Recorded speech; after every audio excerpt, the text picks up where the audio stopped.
Hello mga sir, ito yung mga ating ginagawa today. Honda Beat na FI conversion yung kanyang panel.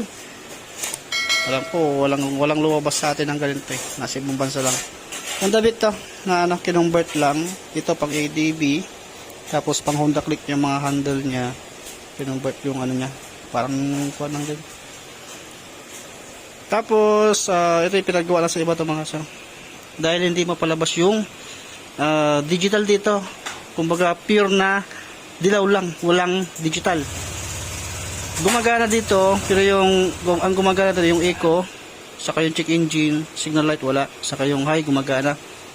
Maandar, in-home service pa to, kaso hindi pa rin gawa. Kaya ang ginawa natin, pinagtatanggal natin lahat ng pairings para ma-double check natin, kasi ito may mga wire kasi na na kala mo hindi siya putol, pero nung hahatakin mo siya may putol na. Ito pag binibirit mo parang nagbi-blink lang, tapos minsan gumagana, minsan hindi. Ayun, putol pala yung kanyang negative wire papunta ang panel, kaya nagluloko-loko hanggang sa ayan, nag-test nga rin kami ng isang ECU, kasi kapag panel kasi ang problema din, or hindi mo palabas yung kanyang panel, minsan ay nasa ECU. Pero hindi naman tayo nagpapabili ng kung ano-ano sa customer o sa may-ari, dahil ayaw namin na gumastos yung customer ng hindi tayo sigurado. Hanggang sa fuse box, ayan, chinek natin lahat, kasi ganoon naman talaga ang protocol natin kapag once na wiring, talagang chinecheck natin bawat gilid-gilid or lahat, pinakailalim, ganun.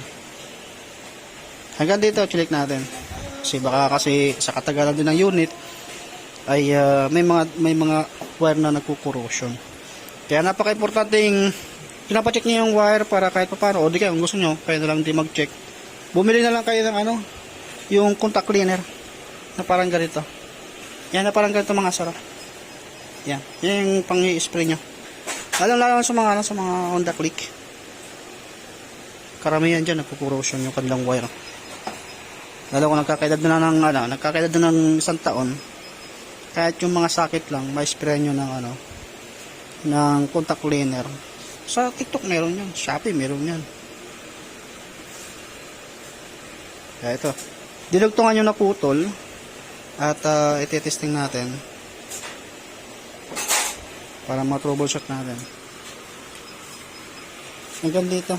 Tapos siyempre, nakikita nyo yung unit, medyo hindi pa siya kagandahan yung kanyang wire, dahil tino-troubleshoot pa naman natin.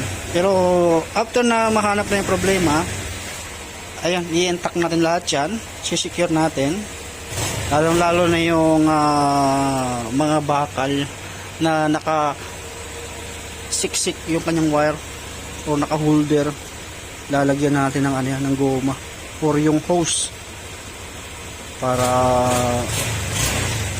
hindi masira yung mga wire or ECU. ECU nito nasa 4,000 version 2, pero hindi ko lang alam kasi hindi pare-parehas. Minsan yung naibibigay or magtanong kayo sa ibang dealer, minsan mahal, gawa kasi ng hindi pare-parehas. Tapos yung mga version 1 na nauna sa version 2, yun ang pinakamahal. Kaya testing tayo.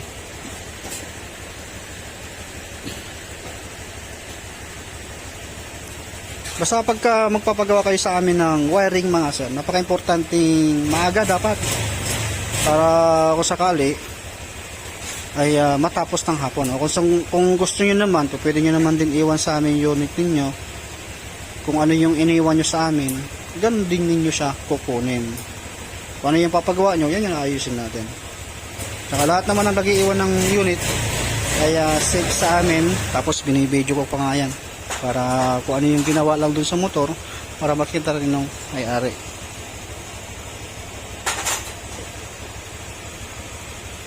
Okay, testing natin.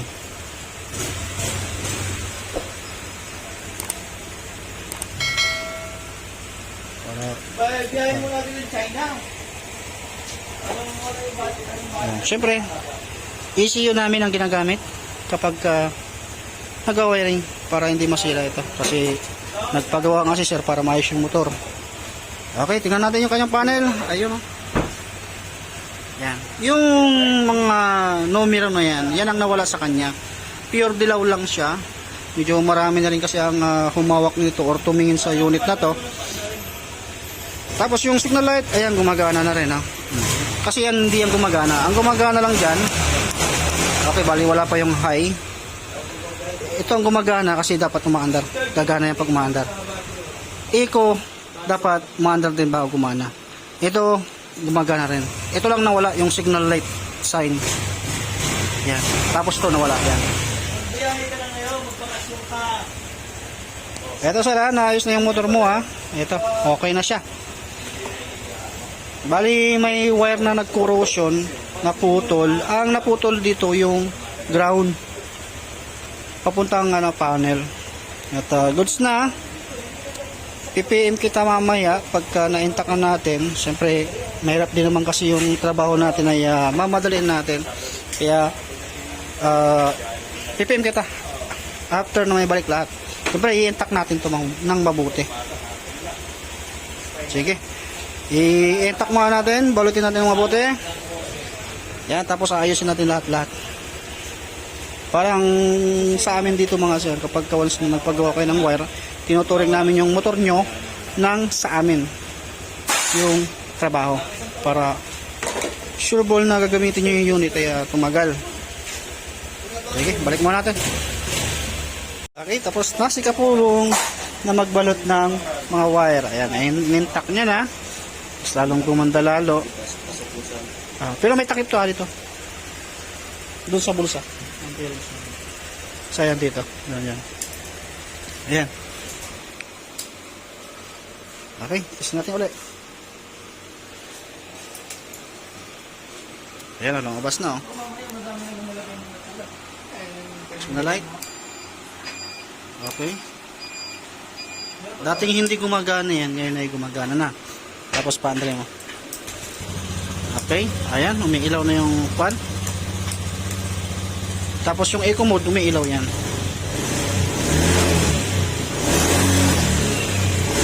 Ayan, oh.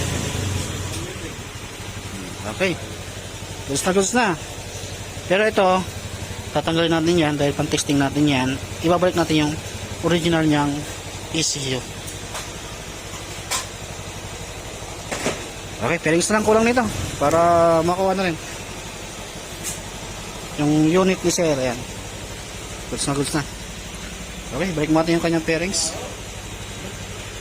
Ito na yung kalabasan ng pagbabalik ng pairings. Ayan, ganito yung tsura nya. Yung handle pang ADB yan mga sir. Tapos yung mga switch pang click.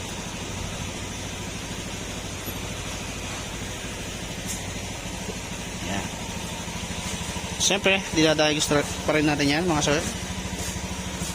U-box. Tapos ito na siya ngayon.